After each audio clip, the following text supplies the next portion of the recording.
Okay, so here's the point. If you want the power of the Holy Spirit in your life, the determining factor as to whether or not you're going to experience that power is the object of your faith.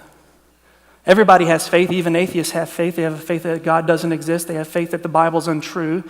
Everyone has a faith. So the object of your faith, in whom or in what you trust, is the determining factor as to whether or not you're going to experience the power of God in your life. And so Paul is telling them, in whom or in what are you going to put your faith? And you read the last verse of the text, which is really the thesis of the sermon this morning.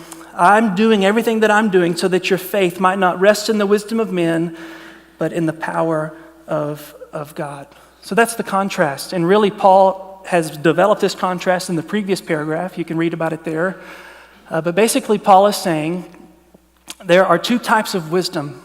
There's the wisdom of men, and there is the wisdom of God. And there are two objects of faith. You can trust in the wisdom of men, or you can trust in the wisdom of God. But in whom or in what you trust will determine whether or not you experience the power of the Holy Spirit in your life. So he talks about this wisdom of men, just to give you a definition of wisdom of men, because we don't use that language very often. How many of you are talking about that on a daily basis? You don't use the terminology wisdom of men. If you did, you would be a very King James type of fellow. So we don't use that language. So what does it mean?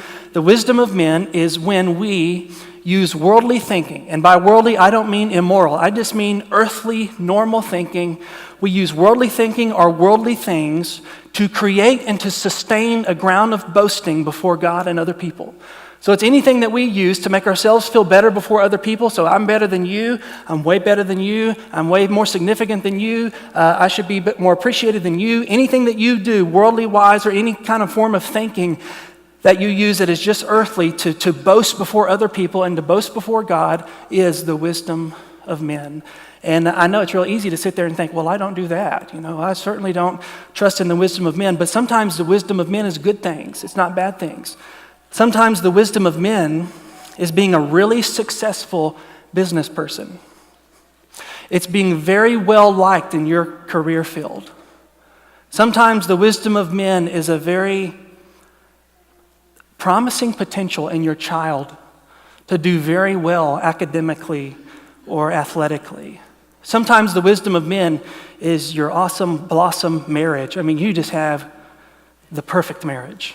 Everyone looks to you to how to be married. Your perfect little marriage is, if you're boasting in that, see, these aren't bad things, but anytime you use a good thing, a secondary thing, and you begin to trust in it as an ultimate thing, then that begins to undermine your faith and will subtract from you the power of God in your life. That's the wisdom of men. Sometimes it's bad. It's using, naturalistic philosophy to deny the existence of God and that kind of thing. But a lot of times, for a lot of people, it's using a secondary thing, making it an ultimate thing, and that undermines your faith. And so Paul is saying, I want you to put your faith in the wisdom of God.